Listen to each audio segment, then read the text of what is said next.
Remember those commercials from the 1980s? The ones with the silver-haired couple laughing on a sailboat, clinking champagne glasses, looking like they just unlocked the cheat code to life?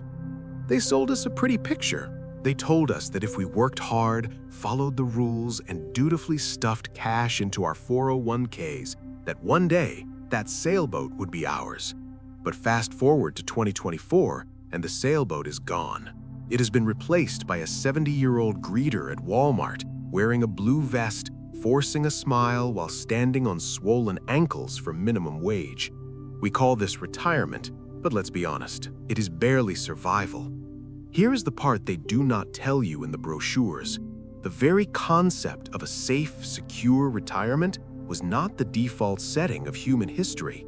It was a glitch, a 30-year historical anomaly that we tricked ourselves into believing was permanent. And spoiler alert, that glitch has been patched. The version of retirement you were promised is dead. You were unknowingly part of a failed financial experiment, a massive gamble where the house always wins. In this video, we are going to expose why work until you die is not just a dark joke anymore. It is literally the new macroeconomic business plan. To understand how we got here, look at this chart. That line plunging straight into hell represents defined benefit plans. Back in 1980, if you worked at a decent company, you had a pension. It was a promise written in stone. Today, that line is basically flatlining. The pension is an endangered species, hunted to extinction by corporate cost cutters. So who killed it? Well, it wasn't a murder, it was an accident. Specifically, a legislative accident in the late 1970s. The 401k was never designed to be the primary savings vehicle for an entire nation. It was essentially a tax loophole, a tiny perk for high-earning executives to dodge the IRS for a few more years. Even the guy who invented it, a consultant named Ted Benna, has looked at what his creation has become and admitted, quote, "I created a monster." Imagine that. The architect of the modern retirement system looks at it with the same regret as Dr. Frankenstein looking at his creature destroying a village. But why does this feel like a crisis right now? Because for 40 years, this was all theoretical. It was just numbers on a quarterly statement. But now, the first generation of guinea pigs, the late boomers and Gen X, are reaching the finish line. And surprise, the math does not work. They are opening those accounts expecting a golden parachute and finding a used napkin at an IOU. The experiment is over, the results are in, and millions of people are realizing they have been betting on a losing horse their entire adult lives. Let's break this down with a metaphor so simple it hurts. Imagine the old pension system was like a premium lifetime subscription to Netflix. As long as you did your job, the company paid the monthly bill. It did not matter if the stock market crashed or if the price of streaming went up. The company promised you the service, and they were legally on the hook to deliver it until the day you died. If you lived to be 105, that was the company's problem, not yours. But the modern retirement system, the 401k, is nothing like that. It's a self-service casino. You walk in, you buy your own chips with your own salary, you sit at the slot machine, and you pull the lever. If the market tanks the year you plan to quit, you lose. If you make the mistake of living too long, well, you run out of chips and get kicked out. Finance nerds have a fancy term for this. They call it risk transfer. It sounds boring, but it's actually brilliant in a sinister sort of way. Corporations realized that guaranteeing your future was a massive liability. It made their balance sheets look heavy and ugly. So they performed a magic trick. They took that trillion-dollar weight of market volatility and the risk of you simply refusing to die, known coldly as longevity risk, and they dumped it right onto your shoulders.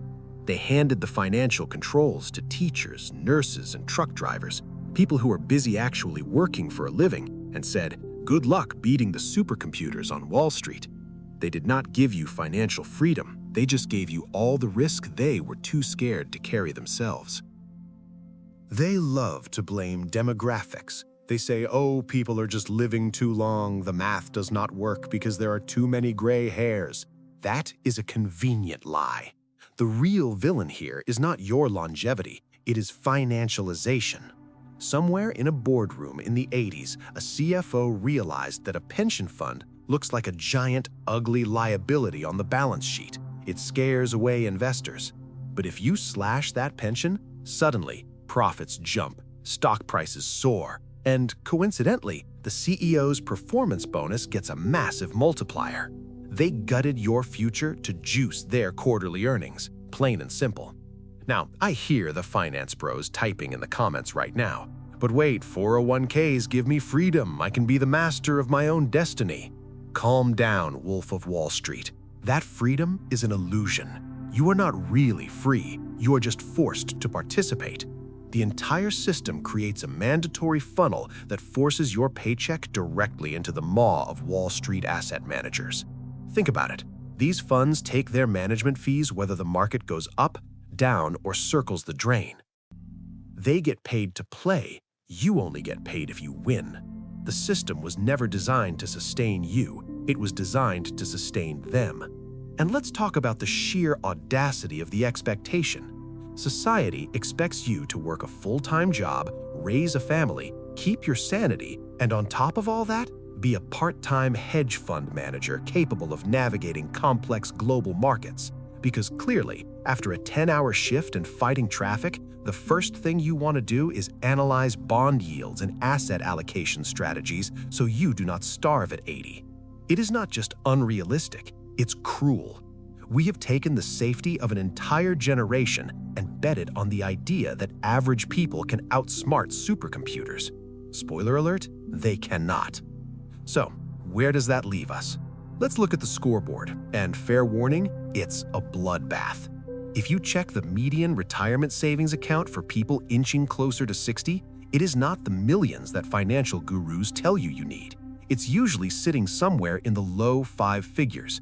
That is not a retirement fund. That is a used Camry and a few months of rent. And while that number sits stagnant, the cost of existing is sprinting away from you. We call it the inflation monster, but specifically, medical inflation. Your body breaks down just as the cost to fix it skyrockets. It eats through compound interest faster than you can earn it. So, what is the play here? I wish I could tell you there's a secret government code or a hidden bank account. There isn't. We are entering damage control mode. The reality is, you have 2 choices, and both of them suck. Option A is aggressive lifestyle deflation. You don't just cut coupons, you cut your entire standard of living. You move to a smaller house or a cheaper state or a cheaper country. You survive by shrinking your world. Option B is semi-retirement, which is just a polite corporate euphemism for working until you physically can't anymore. You trade the corner office for a barista apron, not because you love coffee, but because you need the health insurance. And please, whatever you do, do not let the panic take the wheel. The sharks smell blood in the water. This is prime hunting season for get-rich-quick scammers targeting desperate seniors. If someone promises you 20% returns to catch up fast, run. The only thing worse than being old and broke is being old, broke, and scammed. Here's the hard truth that nobody wants to say out loud. Retirement, as a distinct stage of life where you do nothing but relax and consume, is going extinct. We are not moving forward into a leisure-filled utopia, we are sliding backward. We are returning to the pre-industrial default setting, where you work until your body gives out, and then you hope your family likes you enough to keep you alive. The vacation is over. So, how do you win a rigged game? You stop playing by their rules. True financial freedom is not about accumulating a magical number on a screen so you can buy a slightly better version of the life you already hate. It is about realizing that the entire system of consumerism was built to keep you on the treadmill. They want you terrified of poverty so you keep working, and they want you addicted to comfort so you keep spending. They built a system designed to milk you for every cent, even when you're old and gray. The only way out is to need less, to detach your sense of worth from your credit card limit. That is the only retirement plan they cannot touch. But if you want to understand exactly how the invisible tax of inflation is planning to eat whatever scraps you do manage to save, you might want to subscribe, because the lesson is not over. Class is still in session.